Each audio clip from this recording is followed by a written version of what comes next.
Sé bienvenido al podcast de EMCO Producciones con Edgar Zamora.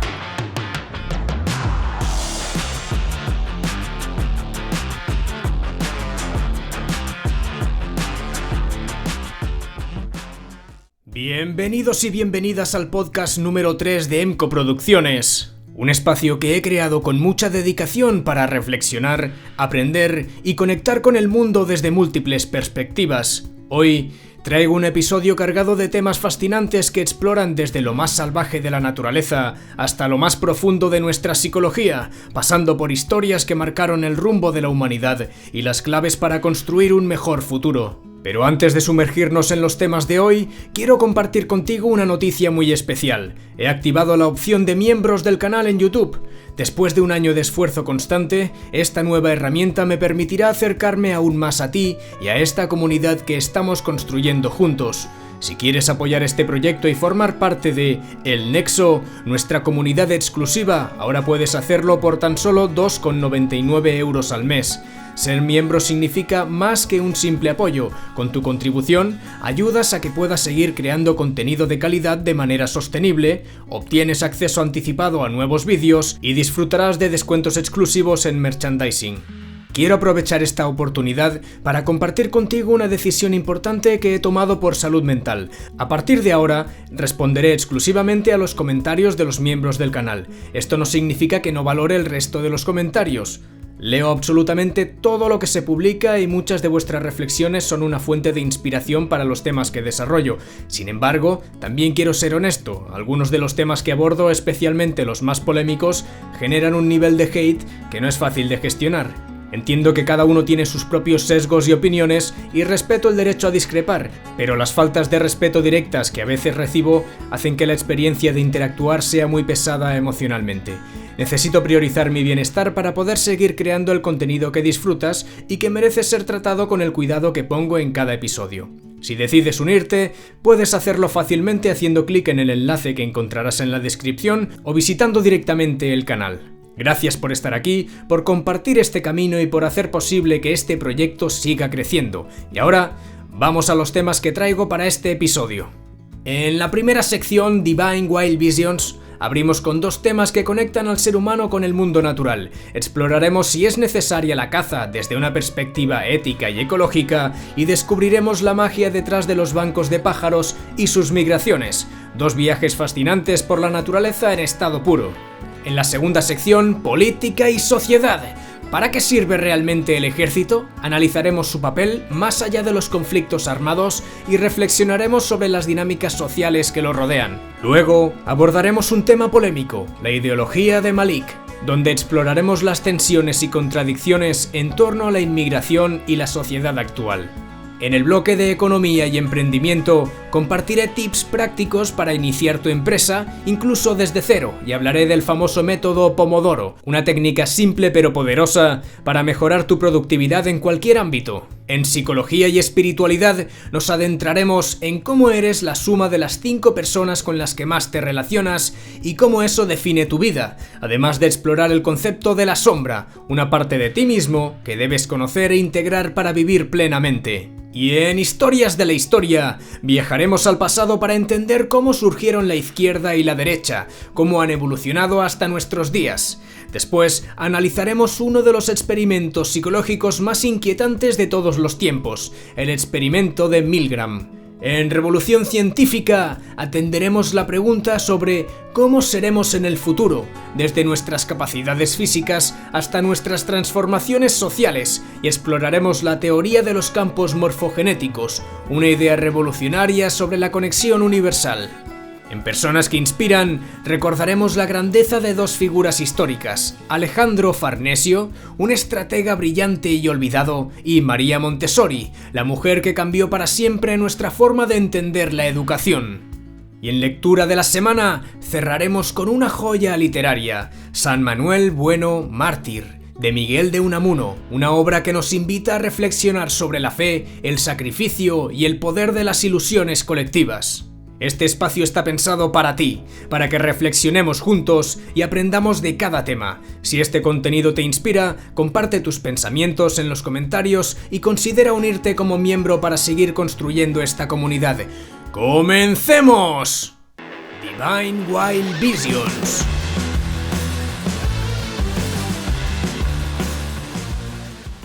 Hoy vamos a adentrarnos en un tema que levanta pasiones, debates acalorados y a menudo prejuicios: la caza. La pregunta es simple, pero la respuesta no tanto. ¿Es necesaria? Desde Divine Wild Visions abordaremos este asunto con rigor, perspectiva histórica y una pizca de polémica, como debe ser. Vamos a cruzar argumentos con quienes rechazan tajantemente esta práctica, confrontando datos, ética y sobre todo sentido común. Perspectiva histórica y ecológica. Para entender la caza, primero debemos mirar al pasado. Theodore Roosevelt, presidente y padre del movimiento conservacionista, ya lo decía: sin regulación y ética, la caza destruye lo que pretende preservar. Él fundó el Boone and Crockett Club, un grupo que, lejos de glorificar el trofeo, promovía la conservación. Gracias a estas ideas, miles de hectáreas en Estados Unidos se salvaron de la explotación indiscriminada. Aldo Leopold, conocido como el padre de la gestión de fauna silvestre, explicó en A. Sand County Almanac que la caza puede ser una herramienta vital para equilibrar ecosistemas desestabilizados por la acción humana. Lo que antes lograban los depredadores naturales, controlar poblaciones de herbívoros, ahora recae, en parte, en los cazadores responsables. ¿Es ideal? No, pero estamos lejos de vivir en un mundo idílico donde la naturaleza se regula sola. Sin intervención, poblaciones como las de ciervos, jabalíes o pavos salvajes, revitalizadas gracias a conservacionistas como Rob Keek, pueden convertirse en una amenaza para cultivos y biodiversidad. Veamos algunos argumentos en pro de la caza responsable. Shane Mahoney lo resume a la perfección. La caza sostenible no es un problema, es parte de la solución. No hablamos de masacres indiscriminadas ni de cazadores de fin de semana que disparan por diversión. Hablamos de un modelo de gestión que respeta la vida, mantiene la biodiversidad y, en muchos casos, financia proyectos de conservación. En África, figuras como Clive Stokill han demostrado cómo la caza regulada genera ingresos para las comunidades locales, reduciendo la presión sobre la fauna. Sin esos recursos, el furtivismo y la deforestación serían el pan de cada día. Y luego está el impacto económico. Según Robert D. Brown, la caza genera millones de dólares destinados a la conservación y a la protección de hábitats. Sin estos fondos, muchas áreas protegidas desaparecerían bajo el peso de la urbanización y la agricultura industrial. Proyectemos ahora una visión crítica a la caza mal practicada. Porque, ojo, no todo vale. José Ortega y Gasset, en Meditaciones de la caza, advertía que el cazador debe ser consciente de su papel. No es un verdugo, sino un gestor. Ahí entra la ética, algo que figuras como Jim Poswitz han defendido con pasión. Su libro Beyond Fair Chase es un manual que todo cazador debería leer, porque si la caza no se hace con respeto, se convierte en una parodia sangrienta. Hay quienes creen que cazar un animal para exhibirlo como trofeo es motivo de orgullo. Yo lo llamaría cobardía disfrazada de deporte. La caza ética no tiene nada que ver con Instagram ni con egos inflados. Es una responsabilidad que exige disciplina, conocimiento y respeto profundo por la vida que se quita. Enfrentémonos ahora a la crítica frontal de algunos movimientos veganos, los cuales sostienen que la caza no es necesaria en absoluto. Según ellos, basta con dejar que la naturaleza siga su curso. Pero la realidad es que hemos intervenido tanto en los ecosistemas que, sin gestión, el desequilibrio ecológico sería catastrófico. Un ejemplo claro: en zonas donde se ha prohibido la caza, las poblaciones de herbívoros han explotado, arrasando cultivos y dejando a otras especies sin recursos. Esto no es teoría, es una realidad que estudios de John M. Mathluff y Valerius Geist han documentado extensamente. Por otro lado, criticar la caza desde la comodidad de un sofá, sin aportar soluciones viables, es demasiado fácil. Si vamos a exigir que desaparezca la caza, también debemos estar dispuestos a asumir las consecuencias. Daños a la agricultura, aumento de enfermedades zoonóticas y, paradójicamente, más sufrimiento animal. Como reflexión última a este tema, el cual podría extenderse muchísimo más, podemos decir que la caza, como todo, no es ni buena ni mala por naturaleza, depende de cómo se practique y del propósito que persiga. Necesitamos cazadores éticos, no depredadores humanos. Necesitamos a más Aldo Leopolds y menos cazadores de selfies. Quizá algún día podamos prescindir de la caza como herramienta de gestión, pero ese día no será mañana ni dentro de una década. Mientras tanto, negarse a discutirlo con seriedad no es activismo, es irresponsabilidad. Esto no es un alegato a favor de la caza, es una defensa del equilibrio de la ética y de la verdad. Estos son dos colegas en un bar tomando unas cervezas. A la que ya van unas cuantas, uno empieza a estar mareado, tambaleándose, blanco. A esto que el otro le dice: ¿Tú qué eres? ¿De vomitar? Y el compañero le responde: No, soy de Vodafone. Oh my God. Y en este segundo tema de la sección nos elevamos al cielo. Nos unimos al majestuoso ballet de las aves en sus vuelos colectivos y migraciones. ¿Cómo logran sincronizarse miles de pájaros en vuelo? ¿Qué secretos se esconden detrás de esas travesías épicas que cruzan continentes y océanos? Hoy exploraremos no solo la ciencia detrás de estas maravillas, sino también el asombro que han inspirado en naturalistas y científicos a lo largo de la historia. Abróchate el cinturón de la curiosidad porque vamos a despegar. El arte del vuelo colectivo. Cuando vemos una bandada de estorninos dibujando formas en el cielo, estamos presenciando uno de los fenómenos más complejos de la naturaleza, los vuelos en bancos o formaciones. ¿Cómo lo hacen? Investigadores como John M. Emlen y Deborah B. Lieberman han descubierto que esta sincronización no depende de un líder, sino de reglas simples. Cada ave responde en milisegundos a los movimientos de sus vecinas más cercanas. Esta coordinación crea patrones que son a la vez funcionales y estéticamente deslumbrantes. Anders Hedenstrom, experto en aerodinámica, señala que esta estrategia no es solo belleza, también reduce la resistencia al aire, permitiendo que las aves gasten menos energía. Esto es especialmente importante en vuelos largos, como los que realiza el ánade real o los gansos migratorios. Migraciones, viajes épicos de supervivencia. Si los vuelos colectivos son una obra de arte, las migraciones son epopeyas. Las aves migratorias cruzan miles de kilómetros, enfrentando tormentas, depredadores y desafíos que harían palidecer a cualquier explorador humano. Peter Berthold, uno de los mayores expertos en migración, señala que este comportamiento es una respuesta evolutiva a la necesidad de encontrar alimento y refugio en diferentes estaciones del año. La precisión con la que muchas aves encuentran su destino es asombrosa. Martin Bikelski, utilizando tecnología satelital, ha seguido las rutas de aves como las cigüeñas blancas o los charranes árticos. Este último realiza la migración más larga conocida, viajando desde el Ártico hasta la Antártida y de regreso, acumulando más de 70.000 kilómetros al año. La ciencia detrás de la brújula interna. ¿Cómo saben a dónde ir? Ahí entra la magia de los ritmos biológicos, estudiados por científicos como Eberhard Weiner y Barbara Helm. Muchas aves poseen una brújula interna basada en el magnetismo terrestre. Experimentos recientes han demostrado que las aves detectan los campos magnéticos con proteínas en sus ojos llamadas criptocromos, que funcionan como sensores magnéticos. Además, las estrellas, el sol y hasta el olor del entorno son herramientas que las aves utilizan para orientarse. Colin J. Pennyquick, experto en biomecánica del vuelo, ha estudiado cómo estas habilidades se combinan con un diseño anatómico perfecto, alas que minimizan el esfuerzo, cuerpos ligeros y músculos adaptados al vuelo de largas distancias. Descubrimientos sorprendentes.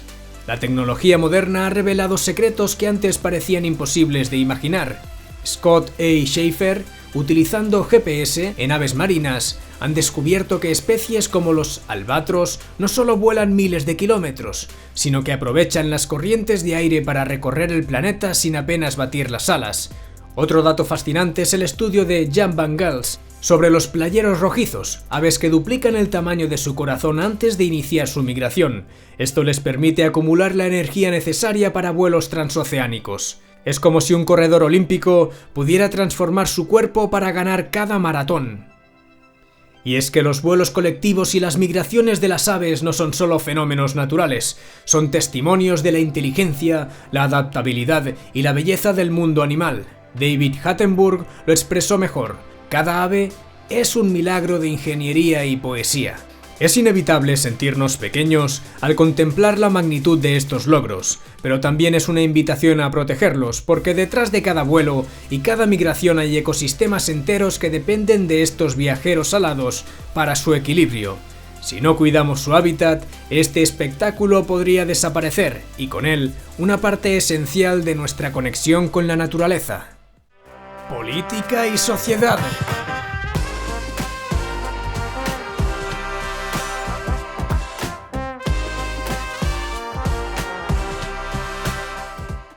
En este primer tema de la sección nos hacemos la pregunta: ¿es necesario el ejército? Esta es una de esas preguntas que muchos responden sin reflexión, desde la comodidad de un idealismo ingenuo o desde la indignación que da por sentado un sistema corrupto.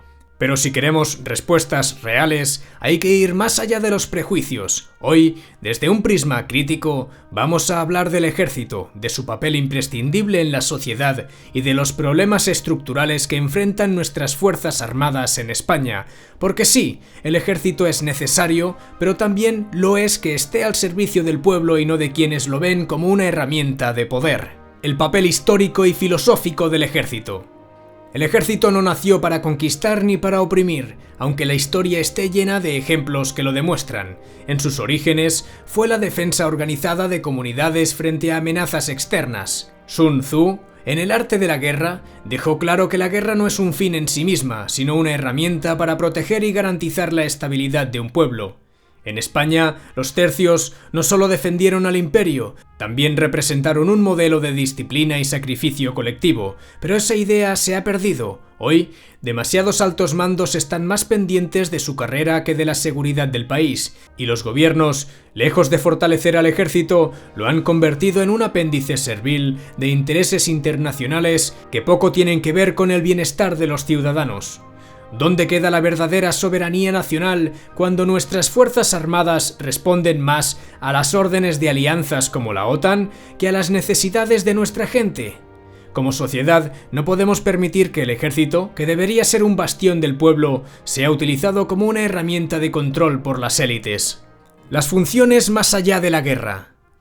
Reducir al ejército a las armas y los tanques es un error que beneficia a quienes quieren desacreditarlo.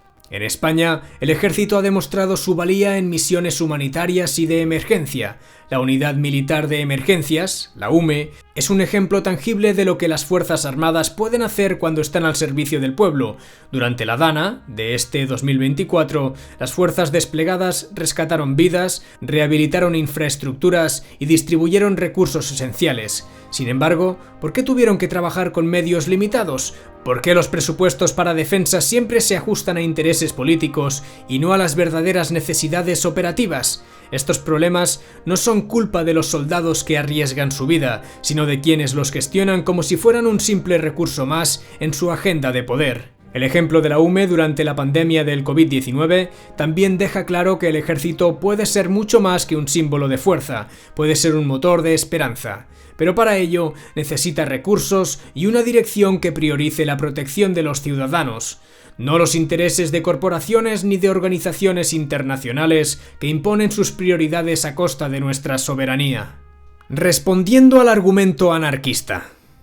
El pensamiento anarquista tiende a ridiculizar la existencia del ejército, pero lo hace desde una perspectiva superficial. Pretenden un mundo sin ejércitos, pero no ofrecen soluciones reales para un sistema global donde las amenazas no son un mito, sino una constante.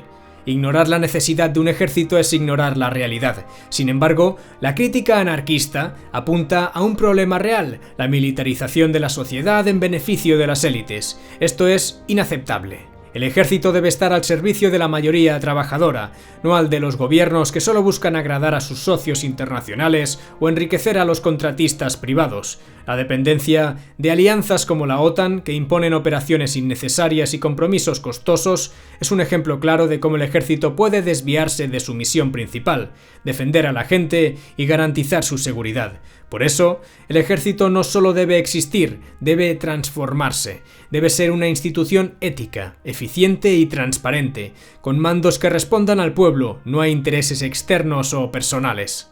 Perspectiva española. En el caso de España, el ejército tiene un potencial enorme que está siendo infrautilizado. Desde la protección de nuestras fronteras hasta la respuesta en emergencias, las Fuerzas Armadas podrían ser un pilar de estabilidad y desarrollo social. pero la realidad es que están atrapadas entre la falta de recursos y la subordinación a intereses internacionales. En lugar de gastar millones en cumplir las exigencias de la OTAN o en operaciones en países lejanos que no aportan nada a la seguridad de España, deberíamos priorizar el fortalecimiento interno, infraestructuras, equipamiento moderno y formación adecuada. También es fundamental acabar con la opacidad en los altos mandos y exigir una rendición de cuentas real, porque un ejército que sirve al pueblo no teme la transparencia. Entonces, ¿es necesario el ejército? Sí, pero no un ejército al servicio de intereses extranjeros o de las élites. Necesitamos unas fuerzas armadas que sean una herramienta del pueblo, que respondan a las necesidades reales de la sociedad y no a las agendas impuestas desde fuera. La crítica no debe dirigirse hacia los soldados que arriesgan su vida en cada misión, sino hacia quienes los utilizan como piezas en un juego de poder. El ejército puede y debe ser una institución al servicio de la justicia social, de la protección de nuestra soberanía y de la construcción de un futuro mejor. Y esa transformación empieza por exigir un cambio en la forma en que se gestiona y en las prioridades que se le asignan. Como sociedad, tenemos una responsabilidad: defender al ejército de quienes lo ridiculizan, pero también de quienes lo usan para fines que nada tienen que ver con el bienestar del pueblo, porque un ejército verdaderamente del pueblo es un bastión de libertad, no de opresión. Doctor, cuando un hombre me hace un cumplido, tengo unas ganas incontrolables de abalanzarme sobre él. ¿Qué tengo, doctor? ¿Qué tengo? Unos ojos preciosos.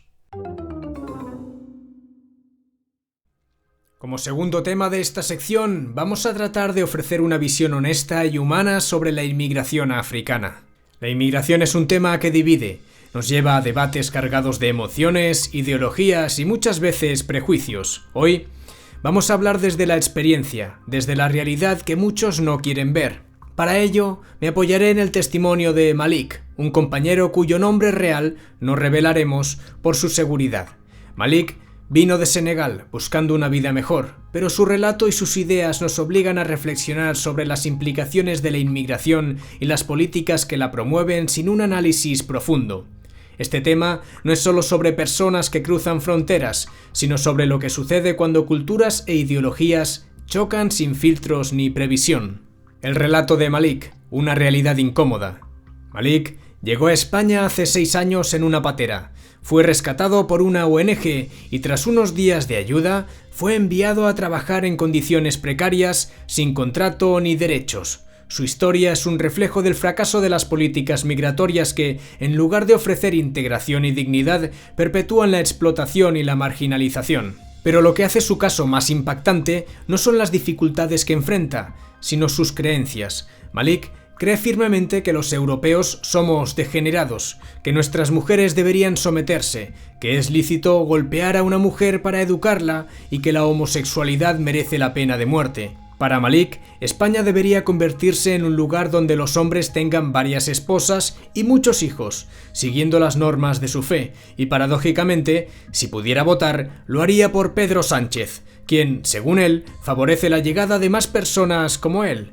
Este contraste entre sus aspiraciones personales y las ideas que defiende plantea preguntas incómodas. ¿Estamos realmente preparados para gestionar este tipo de inmigración? ¿Qué impacto tienen estas creencias en nuestra sociedad? Crítica a las políticas migratorias y el discurso progresista.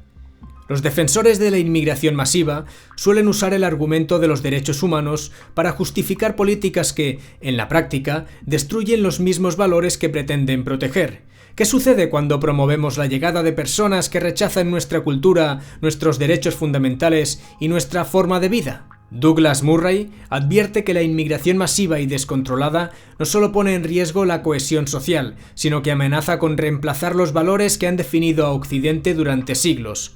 Cuando quienes promueven estas políticas ignoran las consecuencias culturales y sociales, están, de facto, socavando los derechos de las mujeres, las minorías sexuales y la democracia misma. Renaud Camus va más allá con su concepto del gran reemplazo, que no se refiere solo a una cuestión demográfica, sino a una transformación cultural profunda. Al aceptar sin crítica la llegada de personas que, como Malik, creen que las mujeres no deberían trabajar o que es legítimo usar la violencia contra ellas, estamos traicionando los principios que fundamentan nuestra sociedad. El impacto en las clases populares. Pero la inmigración masiva no afecta a todos por igual. Como señala Christophe Guillouis, en La Francia periférica, las clases populares son las más golpeadas por estas políticas. Malik, como muchos otros, llegó con la promesa de trabajo y oportunidades, pero terminó explotado y sin derechos, mientras sus empleadores, amparados en la informalidad, se enriquecen a su costa. Al mismo tiempo, los barrios obreros ven cómo sus recursos se saturan, sus salarios se devalúan y sus comunidades se fracturan. Miguel Urbán Crespo lo describe como la migración neoliberal, un sistema que beneficia a las élites empresariales a costa de los trabajadores, tanto migrantes como locales. Esta realidad no es una casualidad, es el resultado de políticas deliberadas que sacrifican la justicia social en nombre de un falso progreso. ¿La integración cultural es posible?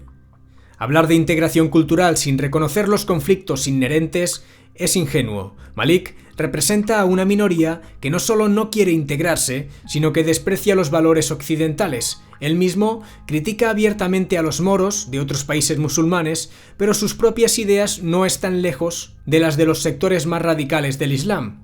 Como advierte Slavoj Žižek, la verdadera integración requiere un choque cultural que no siempre termina en síntesis, sino en fragmentación. No se puede integrar a alguien que considera legítima la violencia contra las mujeres o que ve a los homosexuales como enemigos. Este no es un problema de religión o etnia, es un problema de valores y prioridades. La inmigración es un fenómeno humano y, como tal, requiere humanidad y honestidad para abordarlo. No podemos cerrar los ojos ante el sufrimiento de personas como Malik, pero tampoco podemos ignorar las amenazas que su ideología representa para nuestra sociedad. Las políticas migratorias deben priorizar la integración, el respeto a los valores fundamentales y la justicia social. Es hora de dejar de promover un discurso idealista y enfrentarnos a la realidad. Malik dejó atrás a su madre y a su hija en Senegal, en un poblado donde los hombres han abandonado a sus familias por sueños que en general no se cumplen. Este abandono no es progreso, es una tragedia. Como sociedad debemos replantearnos qué tipo de inmigración queremos y qué valores estamos dispuestos a defender. No se trata de rechazar al otro, sino de exigir que quienes vienen respeten las bases que hemos construido con tanto esfuerzo. Porque, como dijo Paul Collier, la migración puede ser una fuerza para el bien, pero solo si se gestiona con inteligencia y valentía. Economía y emprendimiento.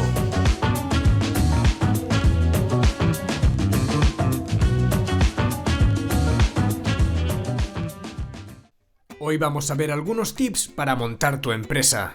Y es que montar una empresa puede sonar como un sueño lejano, algo reservado para genios de Silicon Valley o millonarios con tiempo libre, pero la verdad es que cualquiera puede hacerlo, incluso empezando con pocos recursos.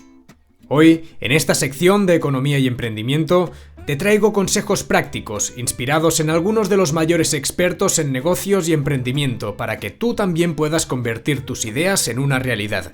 Prepárate porque este viaje comienza ahora y no necesitas millones para arrancar, solo una buena dosis de motivación, creatividad y algo de estrategia. Encuentra tu porqué y define tu idea. El primer paso para emprender no es tener dinero, sino tener claridad. Como dice Simon Sinek, todo empieza con el porqué. Pregúntate, ¿por qué quiero montar esta empresa? ¿Qué problema quiero resolver? Esta motivación será tu brújula cuando las cosas se pongan difíciles. No necesitas inventar algo revolucionario. Gary Vee lo explica claramente. No hace falta ser el próximo Elon Musk. Puedes empezar con algo que ya existe, pero hacerlo mejor, más accesible o más cercano, desde una tienda de productos ecológicos hasta ofrecer servicios de limpieza. Lo importante es que resuelvas un problema real para alguien. Además, como destaca Sergio Fernández en Vivir sin Jefe, tu idea debe estar conectada contigo. Pregúntate, ¿qué me apasiona y qué sé hacer? La combinación de estas respuestas será tu punto de partida. Reflexiona, pero no te paralices con la planificación. Es común pensar que para emprender necesitas un plan de empresa perfecto. Aquí es donde muchos pierden meses, incluso años, desarrollando un documento que jamás pondrán en práctica. Nuevamente, Sergio Fernández expone: planea, pero no pierdas de vista que lo más importante es empezar. Tener una visión escrita es útil, plasmar tus ideas, calcular costes iniciales, proyectar ingresos. Todo esto te ayudará a reflexionar y a evitar errores graves, pero no te obsesiones con un plan de negocio que intente prever cada detalle, porque la realidad rara vez se ajusta al papel. Haz un esquema simple. ¿Qué quiero vender o hacer? ¿Quién lo va a comprar? ¿Y cuánto me cuesta empezar y mantenerlo? Esto no tiene que ser perfecto, tiene que ser suficiente para empezar a moverte. Como dice Reid Hoffman, si esperas a que todo esté listo, llegas tarde. Seth Godin también subraya que las ideas no son valiosas si no se ejecutan. El emprendimiento no es solo planificación, es acción. Aprende mientras avanzas, no mientras imaginas. Prepárate para trabajar duro y enfrentar dificultades. Ser emprendedor es emocionante, pero también es agotador.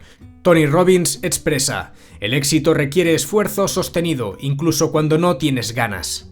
No hay atajos ni recetas mágicas. Si decides emprender, debes estar dispuesto a trabajar más horas de las que imaginabas, a sacrificar parte de tu tiempo libre y en ocasiones a perder ese equilibrio ideal entre trabajo y vida personal. Habrá días buenos, pero también habrá días en los que te preguntes si vale la pena seguir. Vas a enfrentarte a contratiempos, clientes difíciles, meses de bajos ingresos, errores costosos. Esto no es algo para lo que te puedas preparar al 100%, pero si estás decidido, cada obstáculo se convertirá en una lección que te hará más fuerte.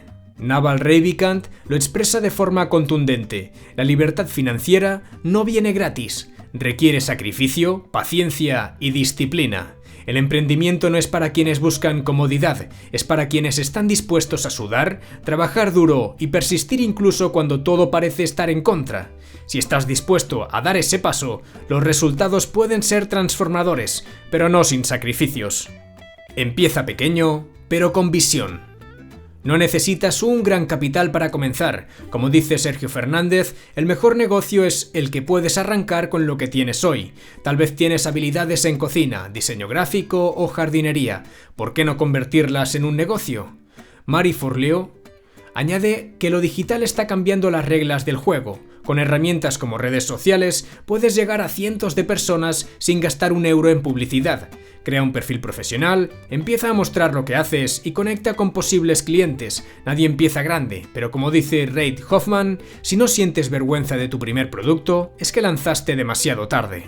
Gestiona el dinero y el tiempo con inteligencia. Cuando empiezas desde cero, cada euro cuenta. Grant Cardone nos dice: aprende a manejar tus finanzas personales antes de gestionar un negocio. Evita deudas innecesarias y reinvierte en tu proyecto. En cuanto al tiempo, Tim Ferriss te invita a ser eficiente. ¿Cuáles son las tareas esenciales para que tu negocio funcione? Prioriza lo importante y delega lo que te quita energía. No se trata de trabajar 12 horas al día, sino de trabajar con enfoque y propósito. Construye tu marca y haz marketing sin gastar mucho. Seth Godin nos recuerda que las historias venden. Construye una marca que cuente una historia auténtica sobre quién eres y qué ofreces. Por ejemplo, si vendes pasteles, habla del amor que pones en cada receta. Si ofreces clases de yoga, conecta con las emociones de tus alumnos. Hoy, las redes sociales son el escaparate más potente.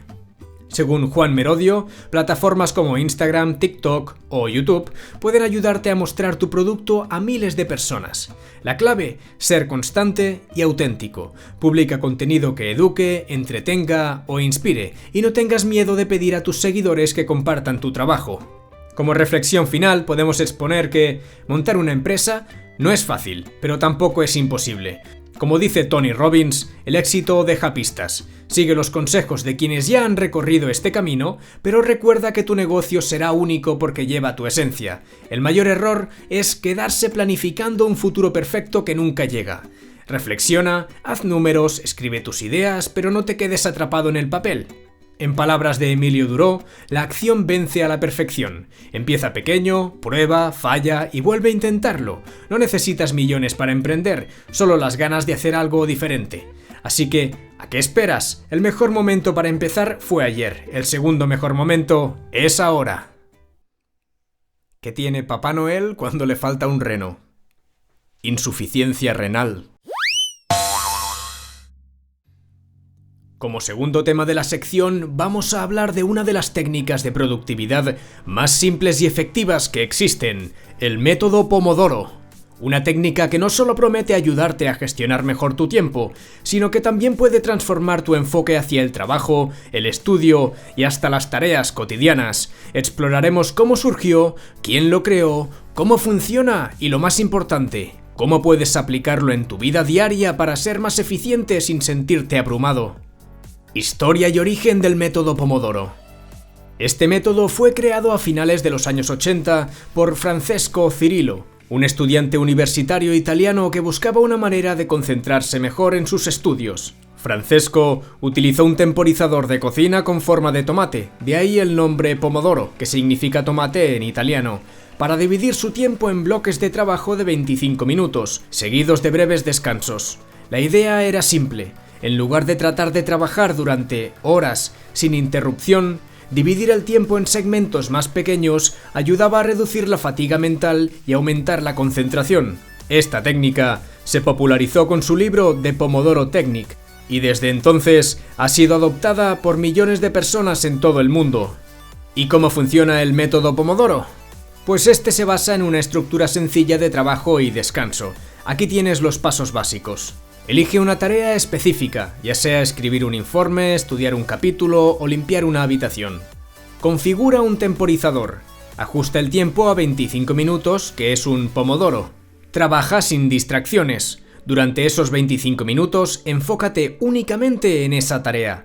Si algo más pasa por tu mente, apúntalo y sigue trabajando. Tómate un descanso breve. Cuando suene el temporizador, detente y descansa durante 5 minutos. Usa ese tiempo para levantarte, estirarte o simplemente respirar.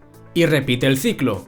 Después de 4 pomodoros, toma un descanso más largo, de 15 a 30 minutos. El objetivo es maximizar tu concentración en los periodos de trabajo y recuperar energía durante los descansos. Aplicaciones prácticas del método Pomodoro. Este método no está limitado al ámbito profesional, de hecho, su versatilidad lo hace ideal para cualquier área de la vida. Aquí tienes ejemplos de cómo puedes aplicarlo. En el trabajo profesional, si tienes una lista interminable de correos por responder o informes que redactar, divide estas tareas en bloques de 25 minutos.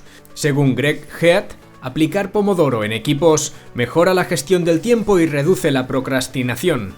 En los estudios, según Stephen Nottenberg, estudiantes que usan esta técnica no solo logran concentrarse mejor, sino que también retienen más información. Por ejemplo, si estás preparando un examen, dedica un pomodoro a estudiar teoría y otro a practicar ejercicios.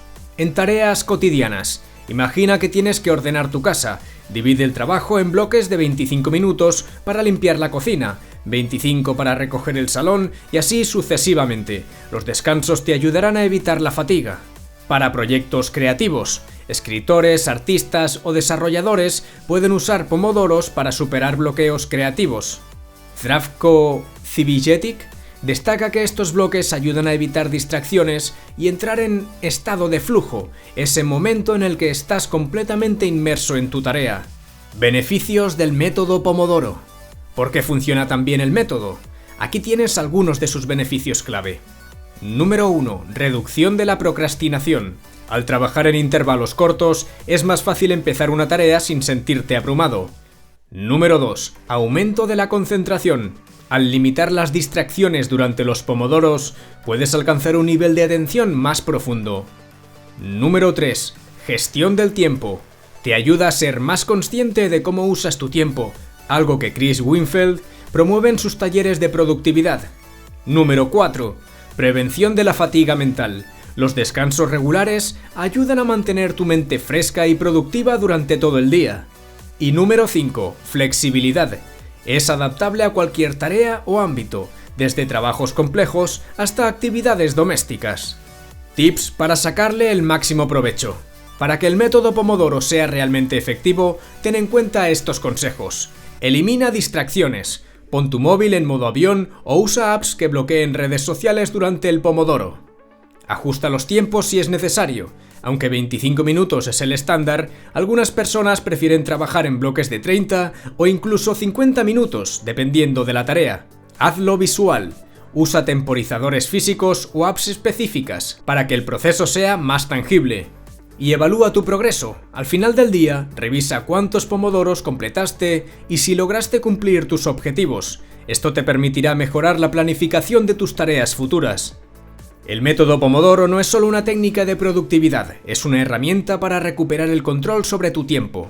En un mundo lleno de distracciones, aprender a dividir el trabajo en pequeños bloques te permite enfocarte en lo importante, mantenerte motivado y evitar el agotamiento. Ya sea que estés trabajando en un proyecto profesional, estudiando para un examen o simplemente intentando organizar mejor tu día, el Pomodoro puede ser el aliado perfecto. Como decía Francesco Cirillo, no necesitas hacer más, necesitas hacer mejor. Y el primer paso para lograrlo es tomar 25 minutos, un temporizador y empezar. ¿Qué esperas para probarlo? Psicología y espiritualidad.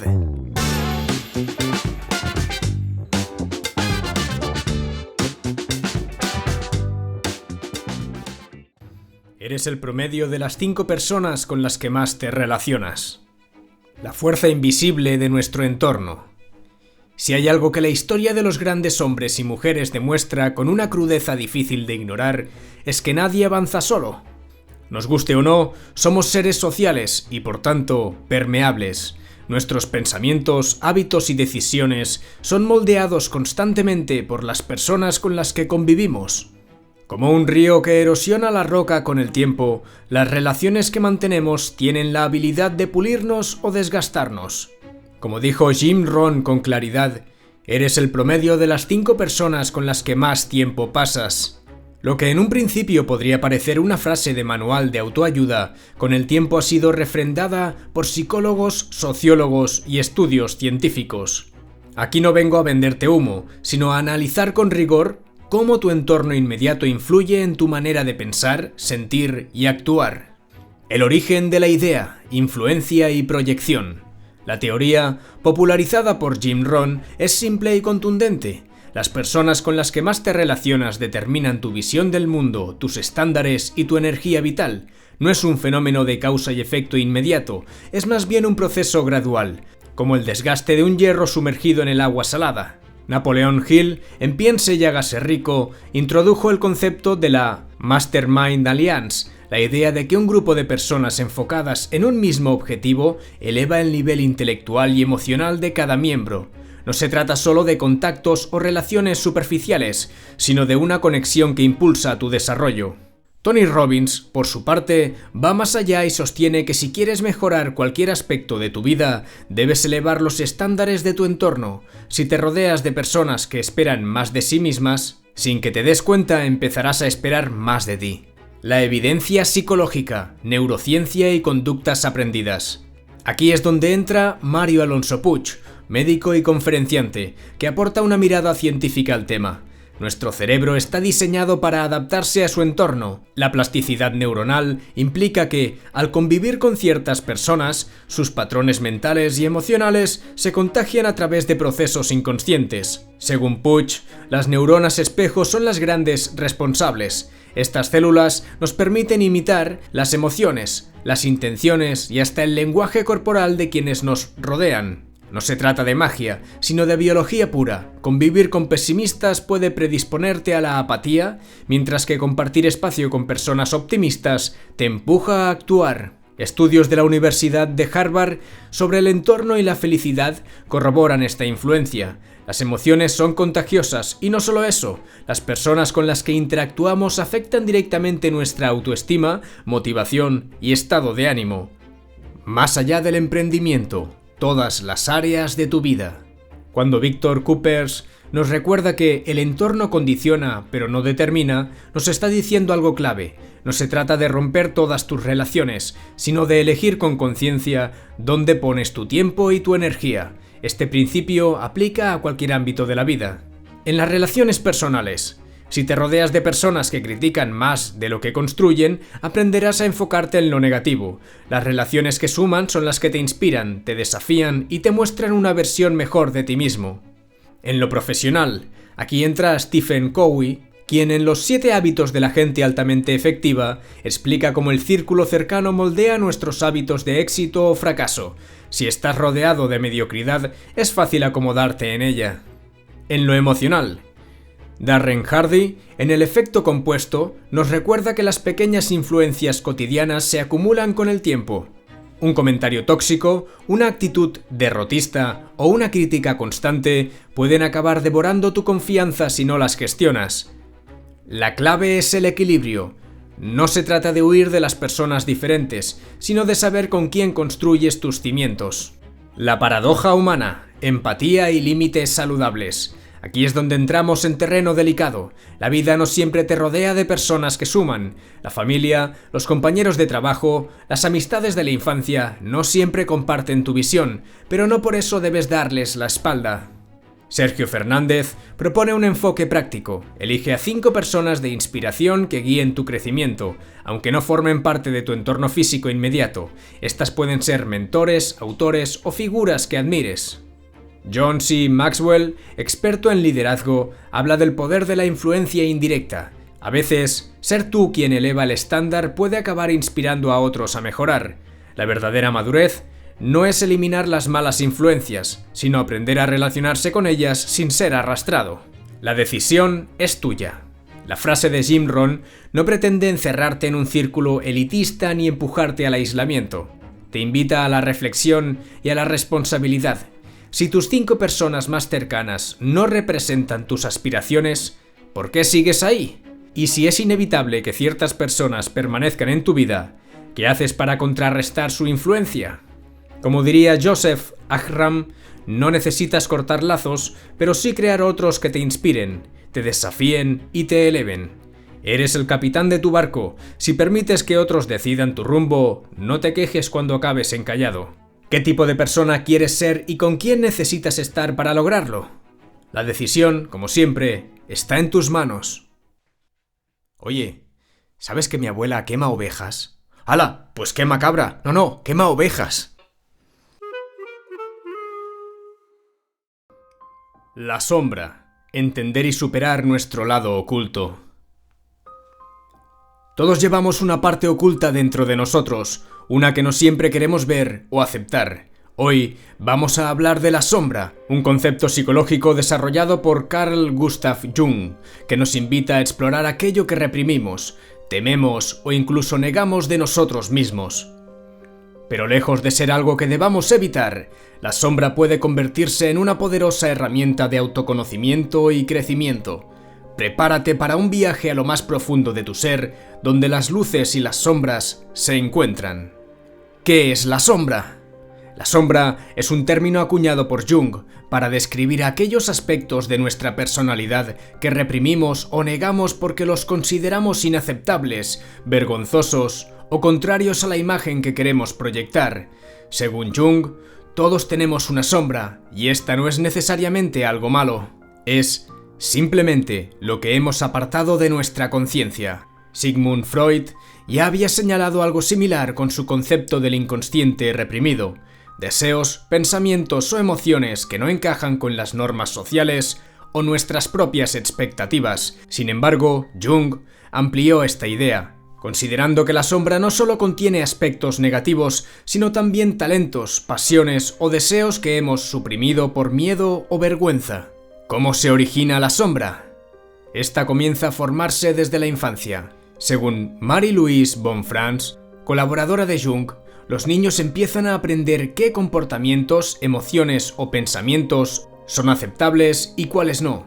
Todo aquello que no encaja con las expectativas de la familia, la escuela o la sociedad se va relegando al inconsciente, construyendo nuestra sombra. Por ejemplo, un niño que es constantemente regañado por expresar ira puede aprender a reprimir este sentimiento. Sin embargo, la emoción no desaparece, simplemente queda oculta. Antonio Damasio, experto en neurociencia emocional, explica que estas experiencias tempranas se graban en nuestro cerebro y afectan cómo interpretamos y reaccionamos ante el mundo. ¿Cómo nos afecta la sombra? Cuando ignoramos nuestra sombra, esta no desaparece, simplemente opera desde el inconsciente.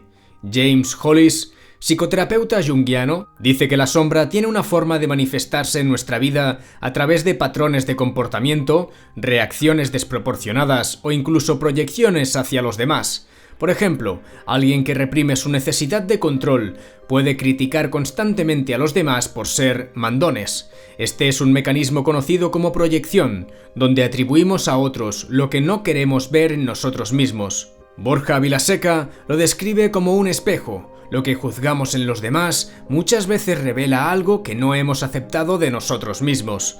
Además, la sombra puede generar ansiedad, conflictos internos y, en casos más extremos, problemas de salud mental. Según Rafael Santandreu, enfrentarnos a la sombra no solo es un acto de valentía, sino una forma de sanar y vivir de manera más auténtica. Entonces, ¿cómo enfrentarnos a la sombra? Superar la sombra no significa eliminarla, sino integrarla. Como decía Jung, uno no se ilumina imaginando figuras de luz, sino haciendo consciente la oscuridad. Aquí te presento algunos pasos para comenzar este proceso.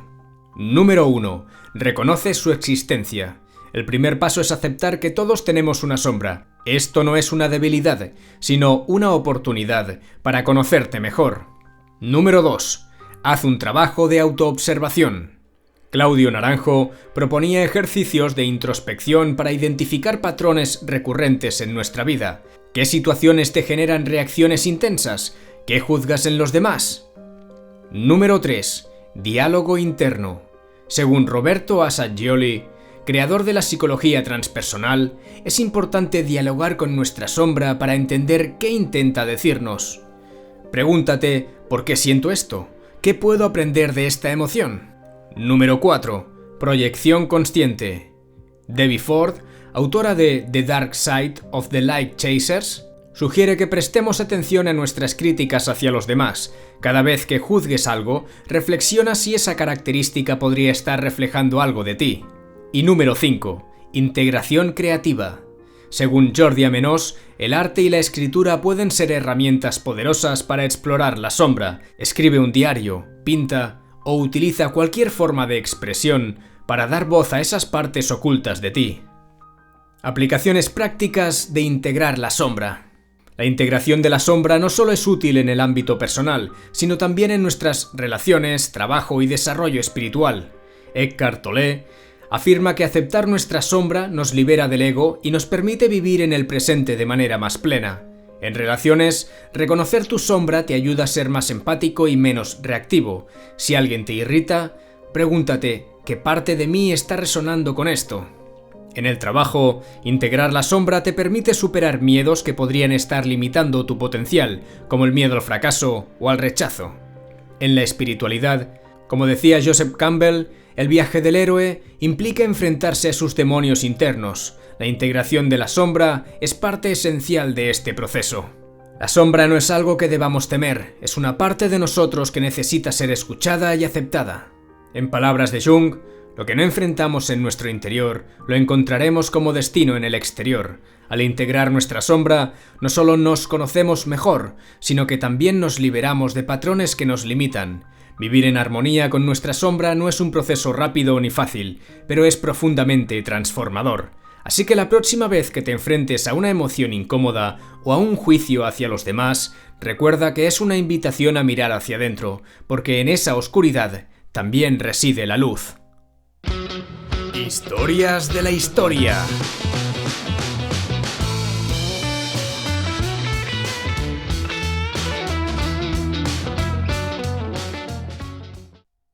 El surgimiento de las derechas y las izquierdas. Acostumbramos a pensar la política como una suerte de duelo eterno entre dos bandos, izquierdas contra derechas, rojos contra azules, progresistas contra conservadores. Es una visión primitiva, heredera de simplificaciones históricas que pocos se toman la molestia de cuestionar. Hoy, en Historias de la Historia, vamos a descender a la arena política del pasado para ver de dónde nace esta dicotomía y por qué, tal vez, ya no nos sirve para entender el mundo actual.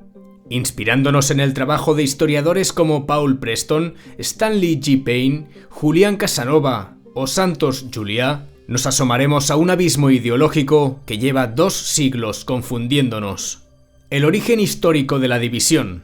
La clasificación primigenia de izquierda y derecha surgió en la Asamblea Nacional Francesa tras la Revolución de 1789, Los partidarios del cambio radical se sentaban a la izquierda del presidente, mientras que los defensores del orden establecido lo hacían a la derecha. Ese simple reparto espacial, casi anecdótico, acabó marcando las coordenadas ideológicas de Europa durante más de 2 siglos. Paul Preston y Julián Casanova han analizado cómo esta lógica viajó hasta España, donde las viejas disputas entre carlistas, liberales, anarquistas, socialistas, falangistas o franquistas se interpretaron bajo la eterna dialéctica izquierda-derecha. Sin embargo, la realidad era, y es, mucho más compleja. El espectro político en España y Europa se asemeja más a un rompecabezas que a un tablero de 2 casillas. Evolución y ramificaciones ideológicas. A lo largo del siglo XIX y XX, la izquierda adoptó múltiples rostros: socialistas de inspiración marxista, anarquistas radicales, socialdemócratas reformistas. La derecha tampoco fue un bloque compacto. Coexistieron liberales burgueses, conservadurismos religiosos, nacionalismos autoritarios, fascismos de entreguerras e incluso una corriente neoliberal al final del siglo XX. En el caso español, historiadores como Santos Juliá, Javier Tusell, Ángel Viñas o Sebastián Martín Retortillo han diseccionado esas ramificaciones hasta el infinito. La Falange no era lo mismo que la CEDA. El PSOE de Lago Caballero no se parecía a la socialdemocracia de la transición y el comunismo antifranquista distaba de sus referentes soviéticos. ¿Cabe todo eso en 2 palabras, izquierda y derecha? Difícilmente. La actualidad y el vacío de las etiquetas. La caída del muro de Berlín, el auge de la globalización, las crisis migratorias, el populismo y la irrupción de la Unión Europea han difuminado las viejas líneas de combate. Hoy, partidos que se dicen de izquierdas pactan con grandes corporaciones, mientras que formaciones que se autodenominan de derechas defienden políticas sociales impensables hace décadas. Mariano Sánchez Soler ha investigado el papel de las élites económicas más allá de la vieja dialéctica, mientras que Antonio Elorza o José Luis Villacañas subrayan que la clave ya no reside en bandos monolíticos, sino en intereses concretos, tensiones culturales y relaciones de poder que atraviesan fronteras ideológicas. El resultado, la sencillez de las etiquetas se torna engañosa, un burdo señuelo que no alcanza a explicar la realidad. La crítica y la necesidad de un nuevo enfoque. A estas alturas, tú y yo podríamos reconocer que aferrarse a las etiquetas de izquierdas y derechas es, en el fondo, un acto de pereza intelectual. Es mantener las categorías con las que hemos crecido sin preguntarnos si describen algo real o si ya han quedado obsoletas. Pensemos por un momento, ¿cuánto se explica hoy con esas 2 palabras? ¿Cuánto se queda fuera? Si reflexionamos juntos, veremos que pensar en clave de bandos ideológicos tradicionales nos distrae. Mientras discutimos sobre quién es más rojo o más azul, el poder real, económico, mediático, global, sigue operando con una lógica mucho más compleja. Y nosotros, atrapados en esa dicotomía, nos perdemos las claves para entender el mundo. Quizá ha llegado el momento de soltar ese lastre conceptual y explorar nuevas formas de comprender la política, la sociedad y el poder. Dejar de mirarlo todo con el mismo filtro anacrónico para empezar a reconocer las múltiples fuerzas que se mueven bajo la superficie. ¿Por qué dejar de pensar en términos de izquierdas y derechas? Porque el mundo ha cambiado y no se deja encerrar en las categorías del pasado. Las luchas actuales no solo son ideológicas, sino también culturales, medioambientales, tecnológicas y económicas. Estas nuevas trincheras no se entienden con un simple eje izquierda-derecha. El bipartidismo conceptual ha servido durante años para simplificar el panorama, pero esa simplificación nos ha vuelto miopes. Mientras sigamos debatiendo en términos decimonónicos, seguiremos enredados en confrontaciones superficiales, incapaces de atisbar las dinámicas reales del poder. Dejar estas etiquetas no es una renuncia a la reflexión política, sino un acto de honestidad intelectual. La historia nos legó la ilusión de un conflicto eterno entre 2 bandos ideológicos. Historiadores como Preston, Payne, Casanova o Juliá han mostrado la complejidad que se esconde tras esos nombres, sus 1000 caras, sus contradicciones. Hoy, sin embargo, seguimos repitiendo la vieja cantinela como si aún nos sirviera. Es hora de reconocer que estas categorías tan cómodas y familiares pueden ser trampas conceptuales. El mundo se ha sofisticado, las alianzas se han vuelto opacas, el poder se distribuye en redes globales difíciles de encajar en el viejo tablero. Liberémonos, pues, de un marco que ya no explica casi nada. Al fin y al cabo, si la realidad es mucho más compleja que dos simples etiquetas, ¿por qué seguir empeñándonos en usarlas? ¿Cuál es la parte más dura de un vegetal? La silla de ruedas. Existen experimentos que dejan huella, que sacuden nuestra visión del mundo y nos obligan a replantear la naturaleza humana. El experimento de Milgram es, sin duda, uno de ellos. Surgido en los turbulentos años 60, esta investigación no solo demostró hasta qué punto podemos obedecer órdenes que consideramos injustas, sino que también abrió una brecha en nuestra comprensión de la moral, el poder de la autoridad y la fragilidad del individuo ante sistemas represivos. Hoy, en Historias de la Historia, nos sumergiremos en su contexto, sus resultados y sobre todo, cómo esa oscura revelación puede ayudarnos, paradójicamente, a ser más humanos. El contexto histórico del experimento de Milgram. A comienzos de la década de 1960, el mundo seguía sacudido por la Segunda Guerra Mundial y los juicios de Nuremberg. ¿Cómo era posible que tanta gente hubiera obedecido órdenes atroces sin cuestionarlas? ¿Se podía culpar solo a los líderes o también a los individuos comunes que acataron con frialdad esas directrices inhumanas? Stanley Milgram, psicólogo estadounidense, concibió su famoso experimento en la Universidad de Yale con estas preguntas en mente. Inspirado en los ecos del Holocausto y la obediencia ciega de quienes solo cumplían órdenes, Milgram buscó medir hasta dónde llegaría una persona corriente al infligir sufrimiento a otro ser humano si la autoridad se lo ordenaba. El contexto era claro. Tras la guerra, el planeta se debatía entre la voluntad de entender el mal a escala social y el deseo de creer en la bondad intrínseca del ser humano. La metodología del experimento. El procedimiento era ingeniosamente simple y a la vez perturbador. A los participantes se les hacía creer que estaban colaborando en un estudio sobre aprendizaje y memoria. Una víctima, en realidad un actor, se sentaba en una sala contigua conectada a un generador eléctrico falso. El voluntario, bajo la supervisión de un experimentador con bata blanca, debía aplicar descargas eléctricas cada vez mayores a la víctima cada vez que ésta respondía mal a una pregunta. Mientras tanto, la víctima fingía dolor, súplicas e incluso gritos de pánico. La clave: cada vez que el participante dudaba, el experimentador le recordaba su obligación de continuar. Muchos, aterrados, vacilantes y sudorosos, siguieron adelante a pesar de oír los gritos. El rango de obediencia resultó ser escalofriantemente alto. La mayoría llegó a aplicar las descargas hasta niveles que, en teoría, serían mortales. Resultados y reacciones iniciales. El hallazgo central fue tan contundente como inquietante. La mayoría de las personas obedecía a la autoridad, aunque ello supusiera causar daño serio a otro.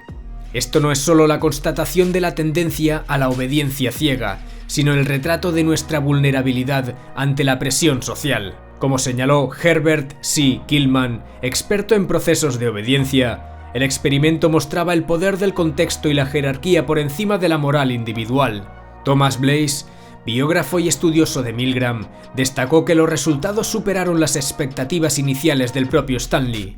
Gina Perry, quien más tarde investigaría las interioridades del experimento, mostró que, incluso con matices y críticas metodológicas, la esencia permanecía. Las personas somos más influenciables de lo que creemos, especialmente ante símbolos de autoridad. En España, figuras como José Luis Pinillos o Emilio Mira y López contextualizaron la relevancia de estos hallazgos en sociedades que habían vivido dictaduras o tensiones autoritarias. Ignacio Martín Baró, asesinado por un batallón durante la Guerra Civil salvadoreña, entendía perfectamente el alcance de la obediencia ciega en contextos violentos. Para él, y otros como Amparo Caballero Fernández, estos experimentos evidenciaban la necesidad de repensar la responsabilidad individual. Interpretaciones y debates posteriores. El experimento de Milgram no fue recibido con indiferencia. Al contrario, generó polémica ética y un intenso debate en el ámbito de la psicología. Philip Zimbardo, famoso por el experimento de la cárcel de Stanford, encontró un eco en la conclusión de Milgram. El contexto y la situación ejercen una presión brutal en el individuo. Paul Ekman, estudioso de las emociones, vio en este caso las tensiones entre empatía y obediencia, y divulgadores como Neil deGrasse Tyson o Richard Dawkins, alejados de la psicología social pero sensibles a la naturaleza humana, han recordado cómo la ciencia, a veces, nos enfrenta a nuestros propios demonios. En España, divulgadores como Margarita del Val, Alfredo Corel, Pablo Herrero Subalde o Elsa Punset han destacado en foros contemporáneos que las enseñanzas de Milgram no son simples anécdotas del pasado, sino alertas sobre cómo funcionamos en masa, sobre cómo la autoridad y el miedo pueden anular nuestra empatía.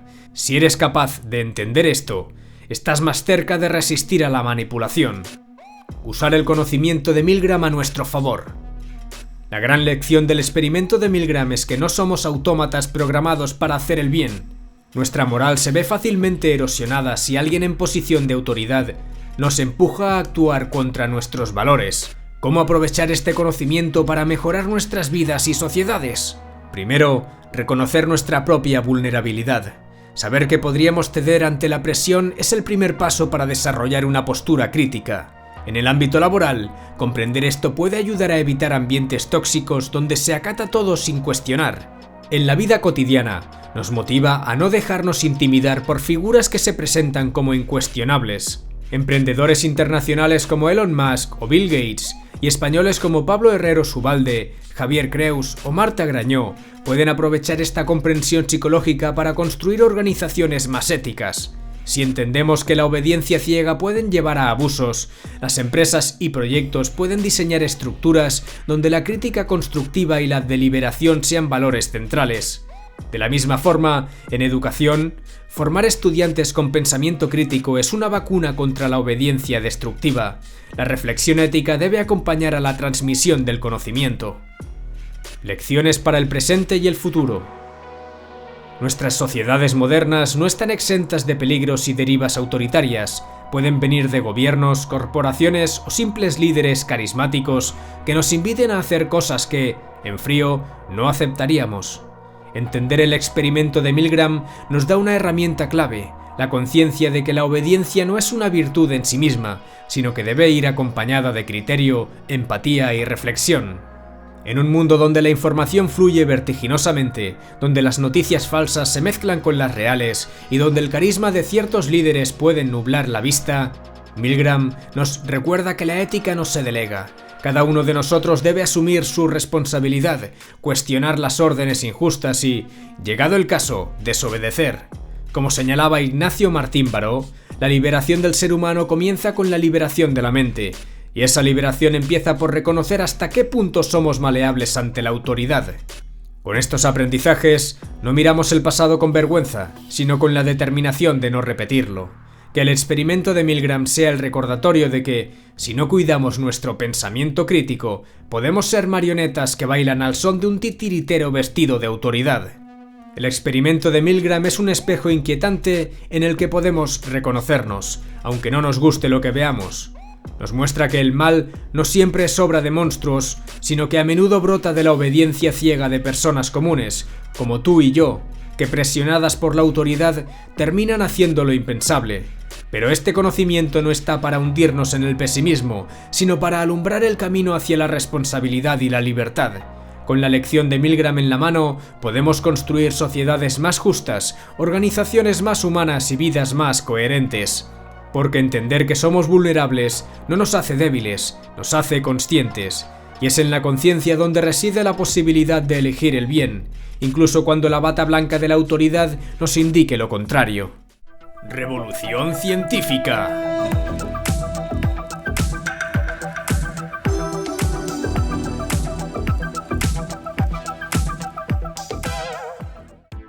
El futuro siempre ha sido un territorio fascinante.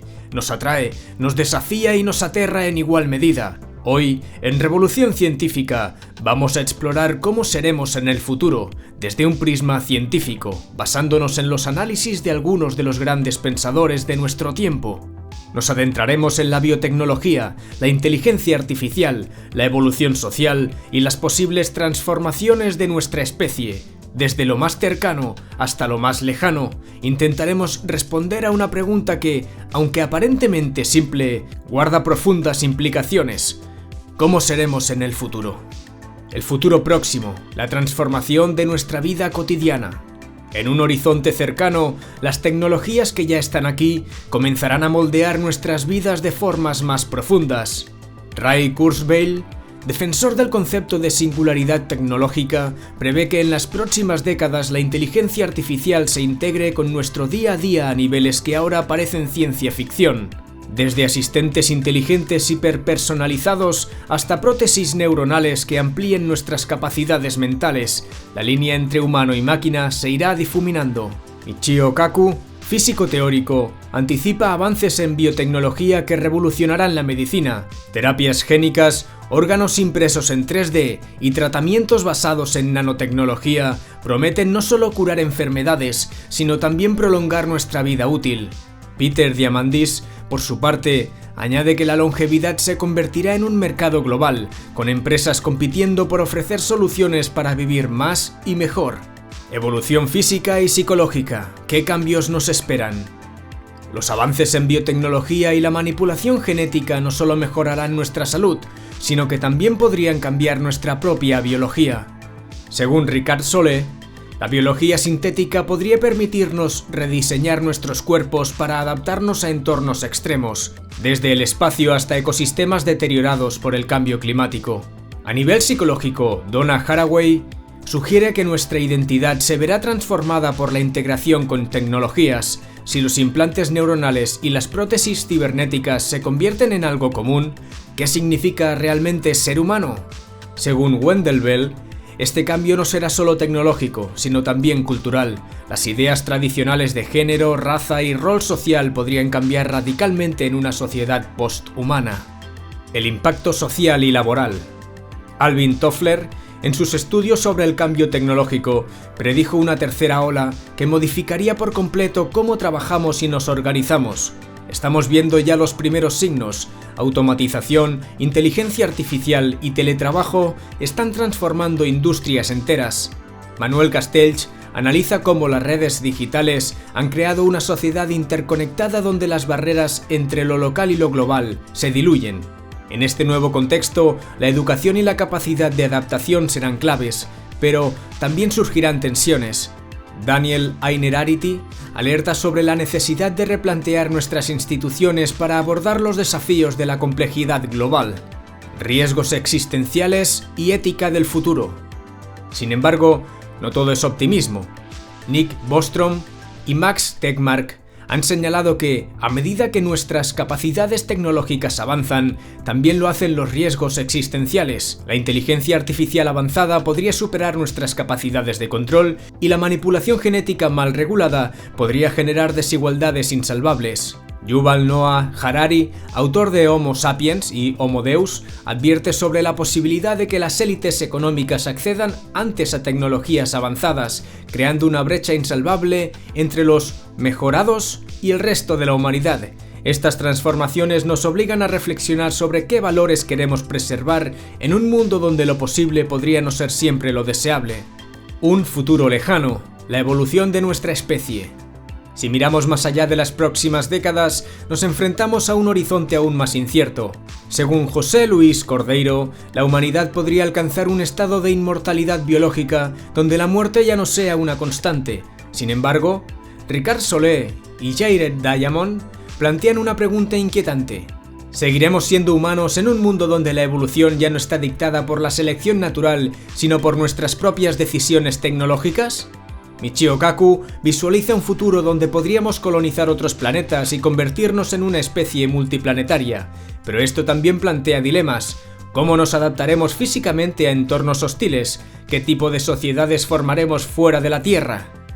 ¿Cómo podemos prepararnos para este futuro? La clave, según Wendell Bell y Jordi Pigem, no está solo en aceptar los cambios, sino en guiar su dirección. El futuro no está escrito, y las decisiones que tomemos hoy determinarán si estas transformaciones nos benefician como especie o generan nuevos conflictos. Algunos pasos para prepararnos incluyen fomentar el pensamiento crítico. La educación debe centrarse en habilidades como la ética tecnológica y la resolución de problemas complejos. Regular la tecnología. Daniel Innerarity destaca la necesidad de crear marcos globales para evitar abusos en el uso de la inteligencia artificial y la biotecnología.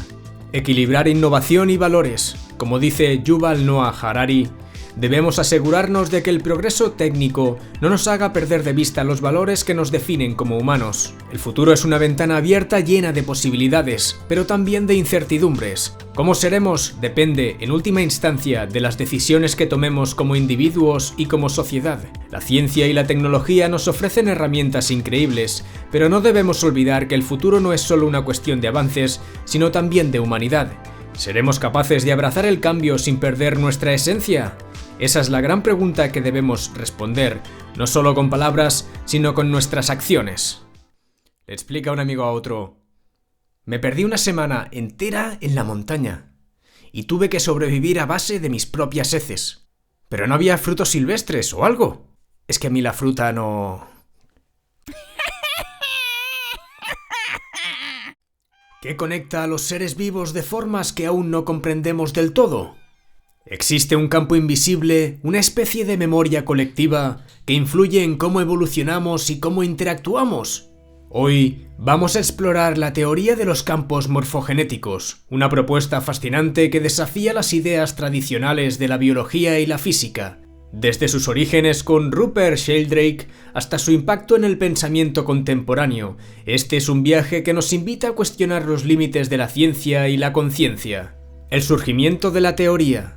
La teoría de los campos morfogenéticos fue propuesta por el biólogo y bioquímico británico Rupert Sheldrake en los años 80. En su libro New Science of Life, Sheldrake sugirió que los organismos vivos no solo se desarrollan siguiendo instrucciones genéticas, sino también gracias a campos invisibles de información a los que llamó campos morfogenéticos. Estos campos, según Sheldrake, serían responsables de las formas, comportamientos y estructuras repetitivas en la naturaleza. Por ejemplo, una flor no solo crece por sus genes, sino porque accede a una especie de memoria colectiva que le indica cómo debe desarrollarse.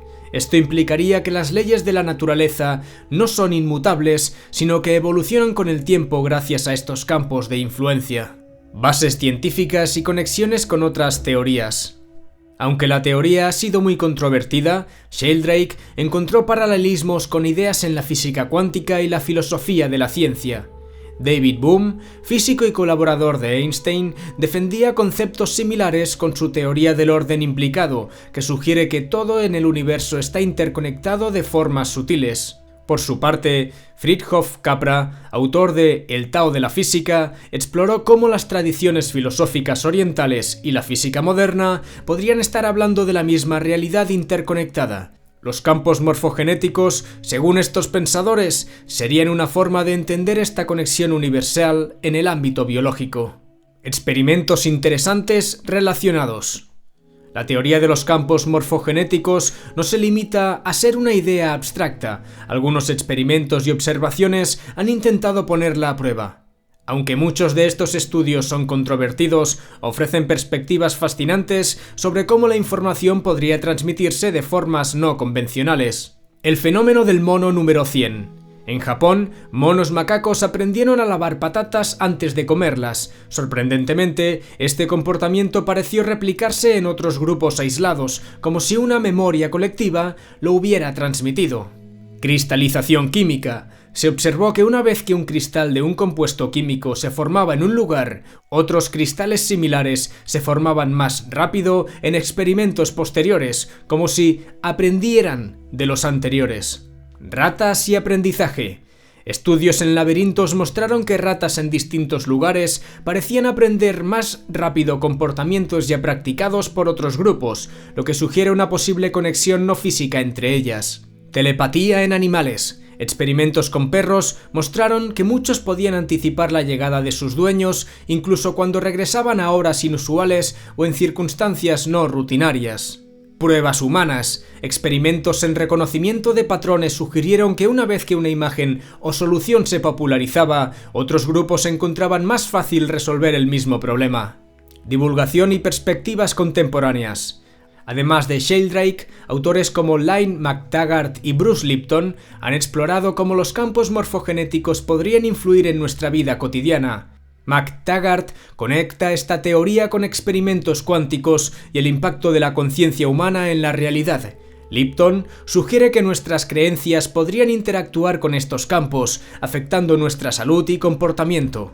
En el ámbito hispano, Jordi Pigem y José Luis Parise han analizado las implicaciones de esta teoría en la espiritualidad, la psicología y el cambio social, mientras que Pilar Baselga y Antonio Tagliaferro destacan la importancia de cuestionar los paradigmas científicos tradicionales para entender la interconexión del universo. Posibilidades que ofrece la teoría.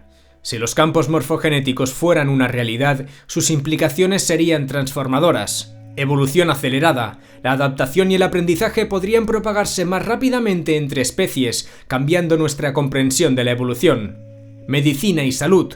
Podríamos explorar cómo nuestra conciencia afecta a estos campos para desarrollar nuevas terapias. Educación. El aprendizaje podría ser facilitado por la memoria colectiva, haciendo más accesibles habilidades complejas. Tecnología. Greg Braden sugiere que estas ideas podrían inspirar tecnologías que aprovechen la interconexión universal. Críticas y desafíos. A pesar de lo fascinante de esta teoría, ha sido objeto de críticas. Muchos científicos consideran que carece de pruebas sólidas y que no cumple con los estándares de falsabilidad. Sin embargo, autores como Vicente Guillem destaca que las grandes ideas suelen ser rechazadas inicialmente antes de ser exploradas a fondo. La teoría de los campos morfogenéticos es un recordatorio de que nuestra comprensión del universo está lejos de ser completa. Nos desafía a mirar más allá de lo evidente y a considerar que quizá haya fuerzas invisibles que conectan a todos los seres vivos. ¿Y tú? ¿Crees que existe esta memoria colectiva que influye en nuestras vidas y en la naturaleza? ¿O piensas que estamos frente a una idea más cercana a la pseudociencia? Si eres tan amable, déjame tu perspectiva en los comentarios. Gracias. Personas que inspiran.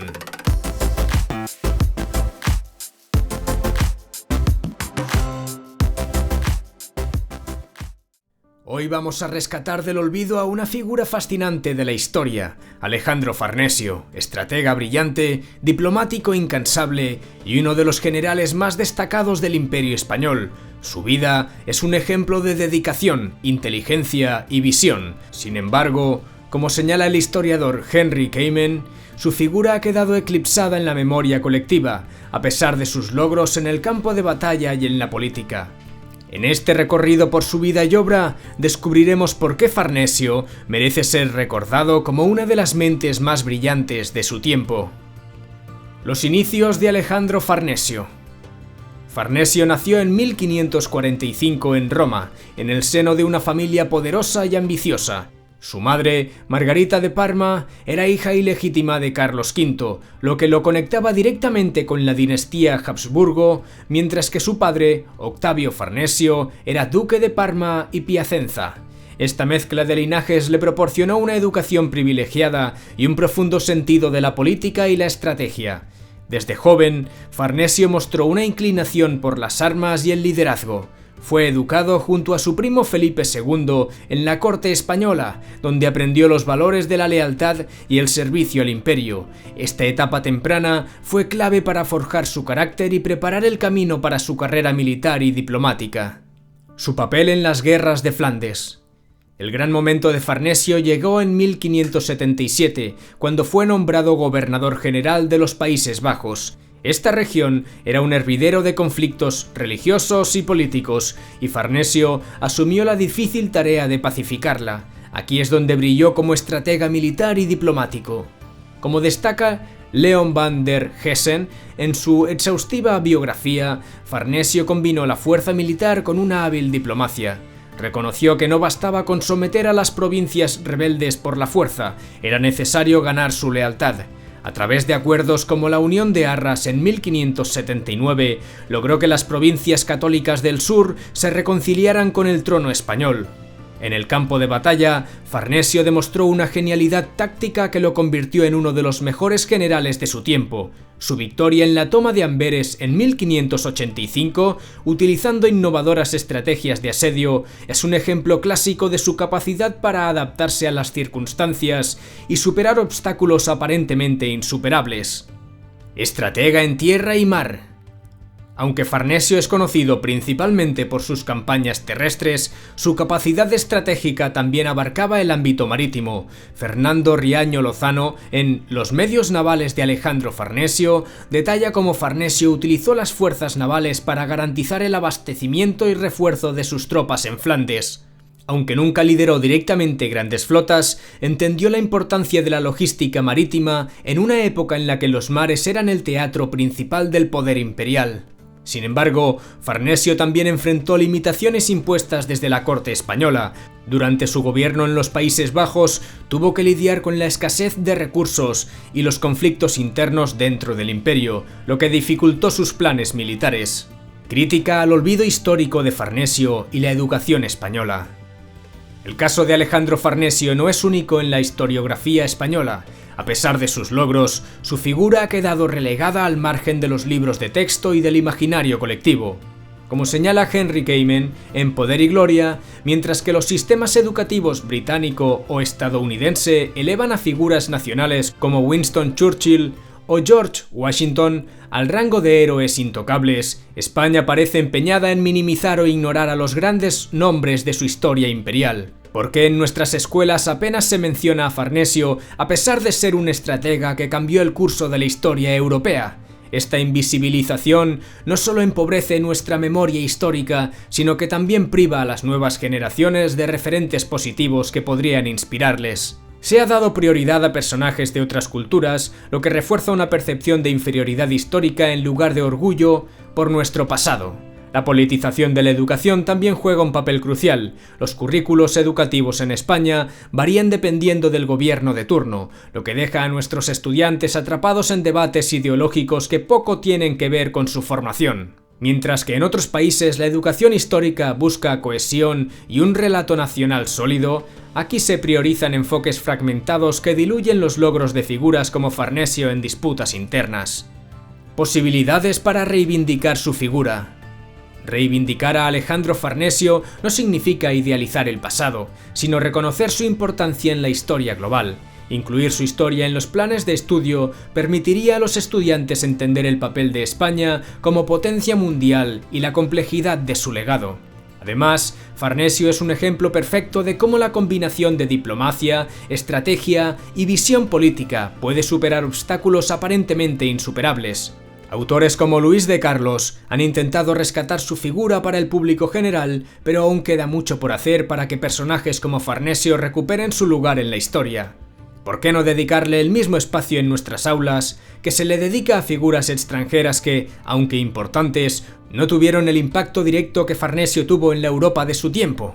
Alejandro Farnesio nos deja lecciones que trascienden su época. Su capacidad para combinar fuerza y diálogo, su inteligencia estratégica y su lealtad al servicio público son ejemplos que siguen siendo relevantes en el mundo contemporáneo. Sin embargo, su vida también nos recuerda la importancia de no dejar que figuras tan influyentes caigan en el olvido. ¿Y tú? ¿Crees que personajes como Farnesio deberían recibir más atención en la educación y en nuestra memoria histórica? ¿Qué otras figuras del pasado merecen ser rescatadas? Deja tu opinión en los comentarios. ¿Cuál es el café más peligroso? ¿El expreso? Pocas personas han tenido un impacto tan profundo y duradero en la educación como María Montessori, una mujer que, desafiando las normas de su tiempo, revolucionó la manera en que pensamos sobre el aprendizaje y el desarrollo infantil. Hoy, como segundo tema de la sección Personas que inspiran, exploraremos la vida y obra de María Montessori, el legado de su método educativo y cómo sus ideas nos invitan a repensar la educación en un sistema que, como el español, parece estar atrapado entre los vaivenes políticos y la falta de visión. La vida personal y académica de María Montessori. María Montessori nació en 1870 en Italia, en una época en la que las mujeres estaban relegadas al hogar y al cuidado de los hijos, pero Montessori desafió esas expectativas. Fue una de las primeras mujeres en graduarse como médica en Italia en 1896, y esa formación le permitió acercarse a la educación desde una perspectiva científica. Estudió psiquiatría, neurología y biología, lo que más tarde influiría profundamente en su enfoque pedagógico. Montessori nunca dejó de aprender. Durante su carrera, trabajó con niños con discapacidades, lo que despertó su interés en la educación especial. A través de la observación y el método científico, descubrió que estos niños tenían un potencial enorme que podía desarrollarse con el ambiente y las herramientas adecuadas. Esta experiencia fue el germen de lo que más tarde se convertiría en el método Montessori. El desarrollo del método Montessori. Este método no surgió de la teoría, sino de la práctica y la observación. En 1907, Montessori fundó su primera casa dei Bambini, en un barrio pobre de Roma.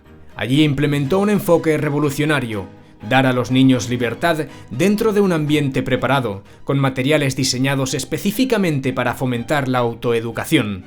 Con la ayuda de colaboradores como Anna Maccheroni y su hijo Mario Montessori, María desarrolló materiales educativos que ayudaban a los niños a aprender conceptos abstractos de manera tangible.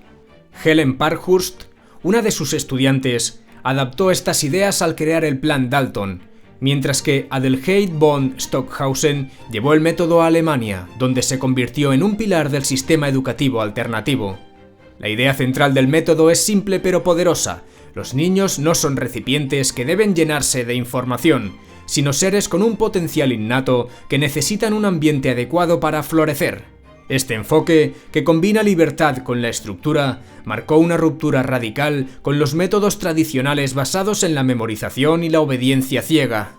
El impacto global y las figuras que perpetuaron su legado.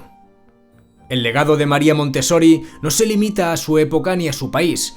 Figuras como A.M. Standing y Nancy McCormick Rambusch difundieron sus ideas en Estados Unidos, establecieron la American Montessori Society. Rinail Montessori, su nieta, continuó su trabajo como directora de la Asociación Montessori Internacional, mientras que autores como Paula Polk Lillard y Catherine McTamaney han mantenido vivo su espíritu a través de libros y análisis contemporáneos. Angeline Stoll Lillard ha demostrado con investigaciones modernas que el método Montessori tiene una base científica sólida. Mihail Csikszentmihalyi, creador del concepto de flujo, encontró en el método Montessori una fuente de inspiración para sus teorías sobre cómo las personas pueden alcanzar estados de alta concentración y creatividad. En España, pedagogos como Joan Bardina adoptaron las ideas de Montessori al contexto catalán, mostrando que su enfoque podía integrarse en diferentes culturas y sistemas educativos. Crítica al sistema educativo español. Aunque en los últimos años las escuelas en España han dado pasos hacia modelos más centrados en la libertad de exploración del niño, estos avances aún son fragmentarios y limitados. Las aulas, especialmente en educación primaria, han comenzado a adoptar dinámicas que promueven la curiosidad y el aprendizaje autónomo. Sin embargo, estas iniciativas se ven afectadas por una falta de cohesión en las perspectivas pedagógicas que las sustentan. El resultado es un sistema donde el niño puede explorar, pero no recibe una atención personalizada que potencie su desarrollo. Los alumnos más avanzados, que podrían beneficiarse de un acompañamiento más especializado, terminan desatendidos. En lugar de fomentar sus talentos, el sistema tiende a igualar hacia abajo, enfocándose más en cubrir el currículo básico que en alimentar la creatividad o la excelencia. Esta falta de atención se agrava al llegar al instituto, donde el sistema educativo español parece congelado en el tiempo. La educación secundaria mantiene una estructura rígida, basada en un método tradicional, que prioriza la memorización y los exámenes estandarizados sobre la comprensión profunda o el pensamiento crítico. Este modelo, vigente desde hace décadas, se aleja por completo de las necesidades de los jóvenes en el siglo XXI, dejando de lado su capacidad para colaborar, resolver problemas de manera creativa o enfrentarse a la incertidumbre. Posibilidades para el futuro. El sistema educativo español tiene mucho que aprender de figuras como María Montessori, cuya pedagogía se centra en acompañar al alumno en todas las etapas de su desarrollo, respetando su ritmo y necesidades individuales. En un modelo inspirado en Montessori, los alumnos más avanzados recibirían retos adicionales, mientras que los que necesitan más tiempo tendrían el apoyo necesario para alcanzar su máximo potencial. Además, Montessori promueve una continuidad pedagógica que se adapta al crecimiento del niño, desde la infancia hasta la adolescencia. Esto evitaría el choque que actualmente ocurre en la transición al instituto, donde los estudiantes pierden el acceso a métodos que fomentan su autonomía y creatividad. María Montessori nos dejó mucho más que un método educativo. Nos dejó una forma de ver al ser humano con respeto, empatía y confianza en su potencial.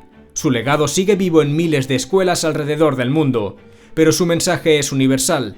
Los niños no necesitan ser moldeados, necesitan ser acompañados. Ahora te lanzo la pregunta: ¿crees que el sistema educativo actual debería incorporar más de las ideas de Montessori? ¿Qué cambios harías para que nuestra infancia tuviera un mejor futuro? Deja tus opiniones en los comentarios. Lectura de la semana.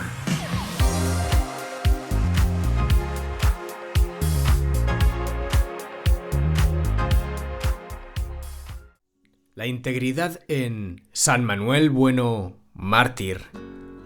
Miguel de Unamuno, figura clave de la generación del 98, es uno de los pensadores más influyentes de la literatura española.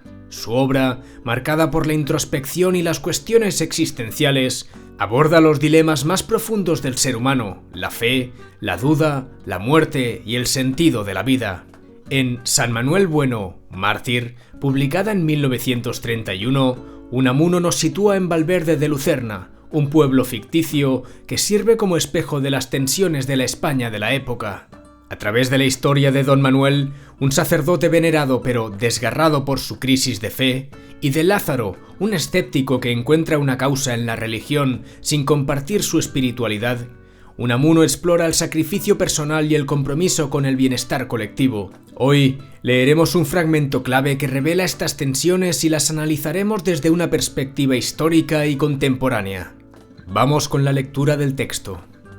Acabó mi hermano por ir a misa siempre, a oír a don Manuel, y cuando se dijo que cumpliría con la parroquia, que comulgaría cuando los demás comulgasen, recorrió un íntimo regocijo al pueblo todo, que creyó haberle recobrado.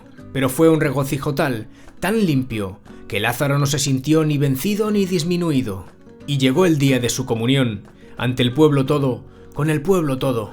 Cuando llegó la vez a mi hermano, pude ver que don Manuel, tan blanco como la nieve de enero en la montaña y temblando como tiembla el lago cuando le hostiga el cierzo, se le acercó con la sagrada forma en la mano, y de tal modo le temblaba ésta al arrimarla a la boca de Lázaro, que se le cayó la forma a tiempo que le daba un vaído.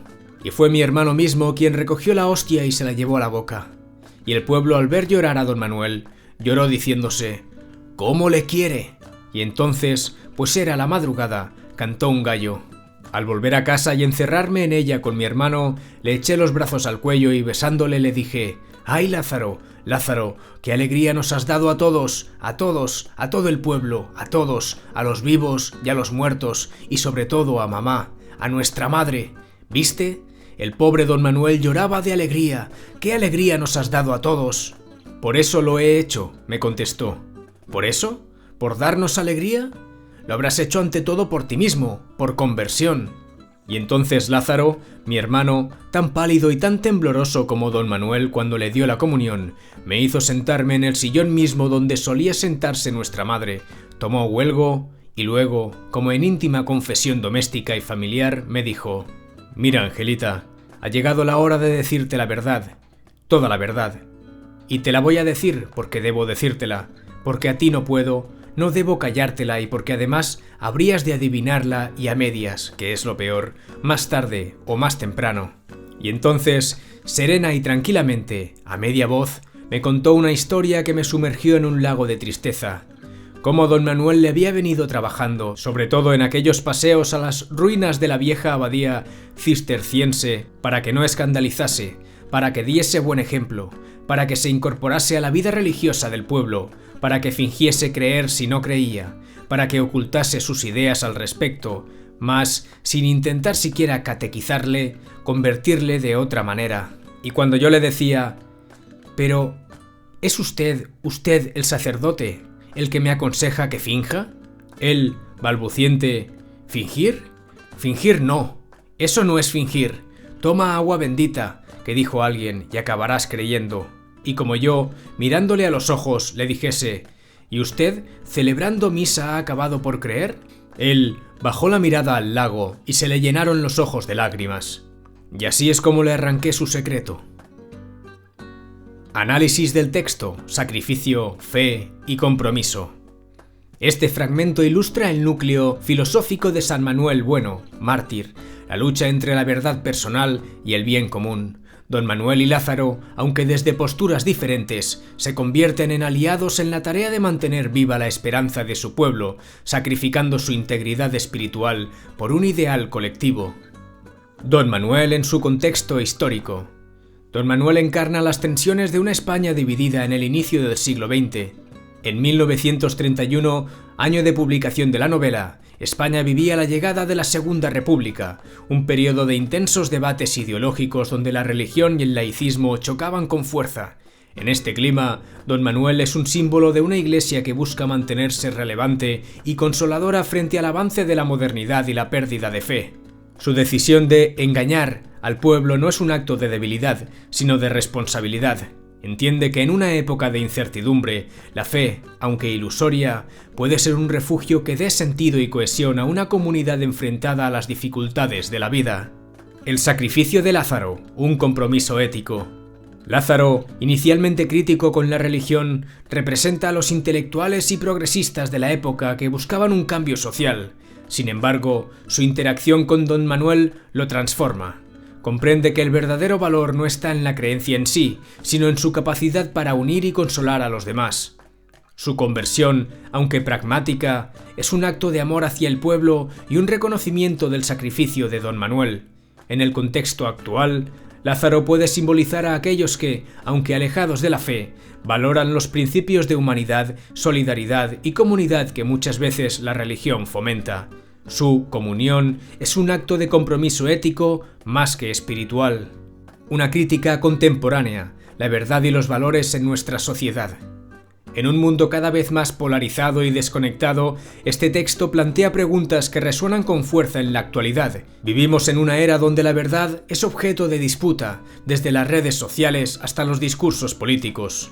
¿Qué lugar tienen los valores de integridad, empatía y sacrificio por el bien común en una sociedad que a menudo prioriza la apariencia sobre la esencia? La figura de Don Manuel nos invita a reflexionar sobre la responsabilidad de quienes lideran, ya sean religiosos, políticos o figuras públicas. Su ejemplo sugiere que el liderazgo auténtico no consiste en imponer creencias personales, sino en inspirar a los demás a vivir con esperanza y propósito. Por otro lado, Lázaro nos recuerda que el compromiso con los demás no depende de compartir una fe específica, sino de abrazar valores universales como la bondad, la compasión y la solidaridad. Vivir con valores, más allá de la fe. Unamuno no aboga por una religión dogmática ni por un ateísmo nihilista. Su mensaje parece ir más allá. Nos invita a vivir con una fe en algo más grande que nosotros mismos, ya sea Dios, la humanidad o los ideales que nos impulsan a mejorar el mundo. Don Manuel, a pesar de su crisis, vive para consolar y dar sentido a las vidas de quienes lo rodean. Su fe no está en Dios, sino en el valor de hacer el bien. En un mundo que a menudo prioriza lo individual sobre lo colectivo, el sacrificio de Don Manuel y Lázaro nos desafía a preguntarnos ¿qué estamos dispuestos a ofrecer por el bienestar de los demás? ¿Podemos vivir con integridad y bondad incluso cuando enfrentamos nuestras propias dudas? Este texto plantea dilemas que trascienden épocas. ¿Es más importante la verdad personal o el consuelo colectivo? ¿Cómo podemos vivir con valores que trascienden la fe? Me encantaría conocer tu opinión. Comparte tus reflexiones en los comentarios.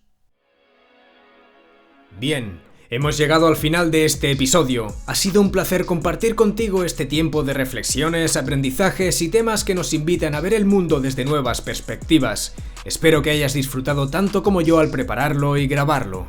Antes de despedirme, quiero pedirte que me ayudes a seguir creciendo y llevando este contenido a más personas. Si te ha gustado este episodio, no olvides darle like al vídeo para que YouTube lo recomiende a más personas, comentar tus reflexiones sobre los temas que hemos tratado, pues aprendo mucho leyendo otras perspectivas, y suscríbete al canal si aún no lo has hecho. Activa la campanita para que no te pierdas ningún nuevo episodio. Y si quieres dar un paso más y formar parte de El Nexo, nuestra comunidad exclusiva, considera hacerte miembro del canal.